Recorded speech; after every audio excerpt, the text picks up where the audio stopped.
de certa forma, a gente que trabalha com vendas, a gente é o catalisador e as...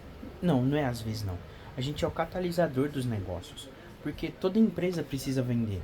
Se a gente tem uma solução que trabalha exatamente ocupando essa posição, essa dor e resolvendo essa frustração, porque vendas é algo que gira o negócio. E se não acontece vendas, se não acontece um bom posicionamento, a gente tem basicamente uma comunicação genérica. Nossa, eu achei que eu tava com o microfone. Deixa eu pegar o microfone aqui. Cadê? Vou botar aqui. Deixa eu ver quantos por cento tá no celular. Tá 44.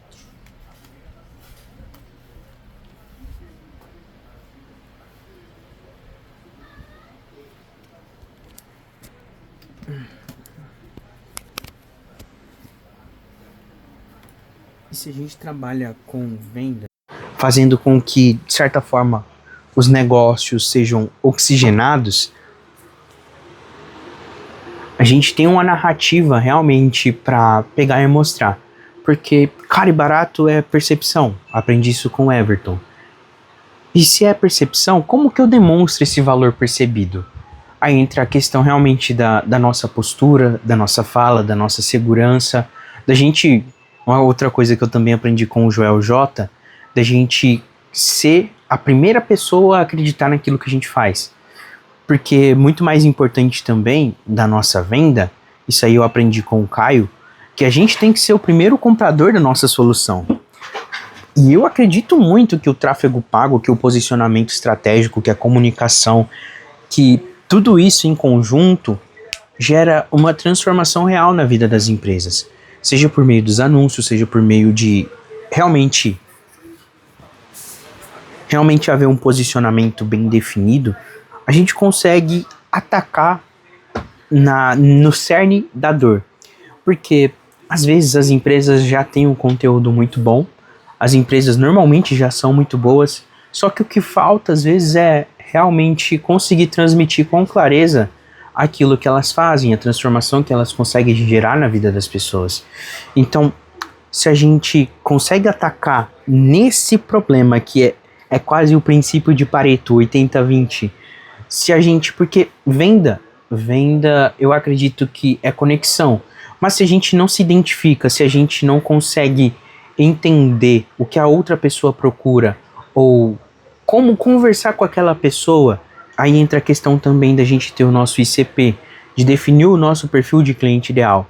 Se a gente não tem essas coisas bem definidas, a gente simplesmente fica girando em círculos procurando opções de resolver um problema que talvez era mais simples de resolver.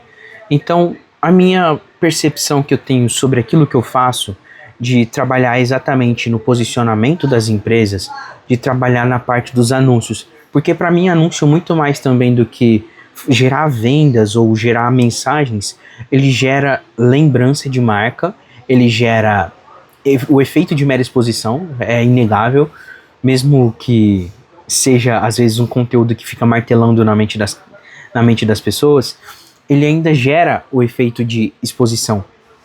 Porque se uma pessoa me vê uma vez, ela fala, esse cara é estranho. Se ela vê duas vezes, fala, já vi esse cara em algum lugar.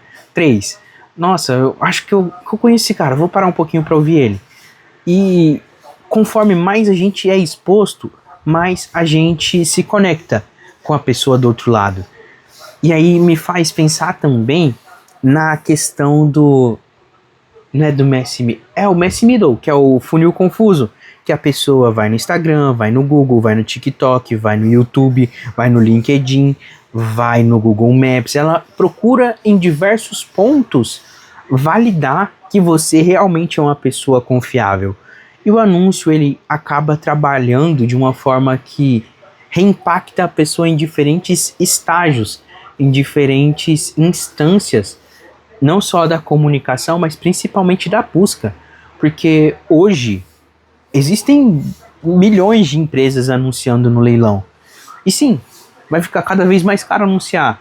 Então, se a gente não tiver um bom posicionamento, se a gente não comunicar com clareza aquilo que a gente faz, a solução que a gente tem, a gente vai simplesmente ser só mais um no meio da multidão. E ser só mais um no meio da multidão não causa diferenciação. E quando a pessoa não tem um crivo para falar sobre posicionamento, se ela não entende aquilo que eu faço, o que logicamente ela vai pensar é, tá, mas eu conheço alguém que faz o mesmo e cobra menos.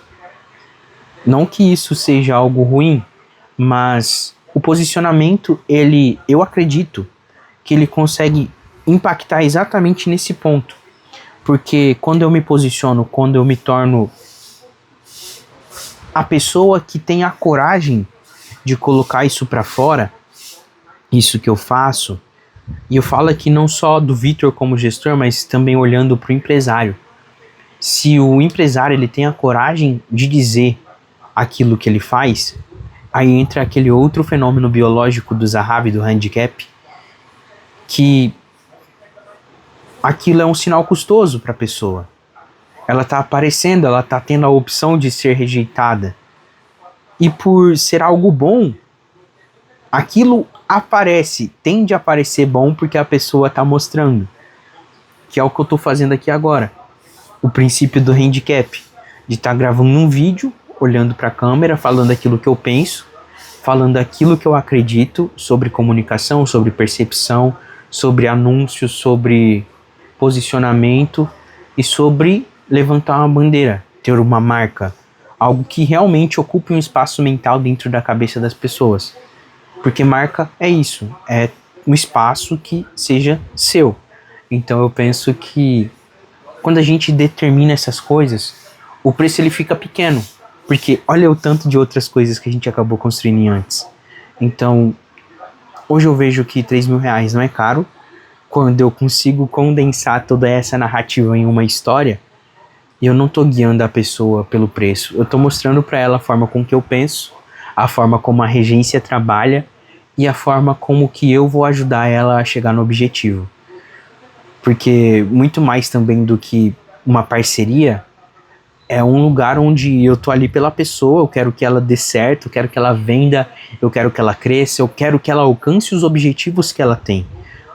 E isso eu pego na triagem, isso eu pego na parte onde eu tô conversando com ela. Então, eu acredito que eu vou me tornar um bom vendedor conforme eu fizer isso mais vezes, por ter paciência, por ouvir. Às vezes eu ainda converso bastante, mas eu acredito que é questão de tempo mesmo até eu me tornar um excelente vendedor. E venda é prática, então é olhar para a pipeline, olhar aquela parte que eu tenho que mandar mensagem para as pessoas.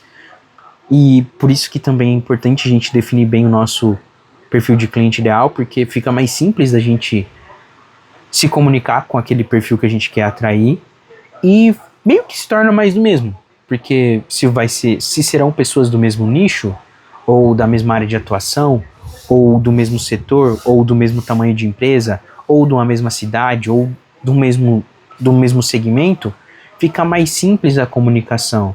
E aí entra praticamente não é repertório, mas na repetição, a repetição. Quanto mais a gente faz uma coisa repetidas vezes, melhor a gente fica.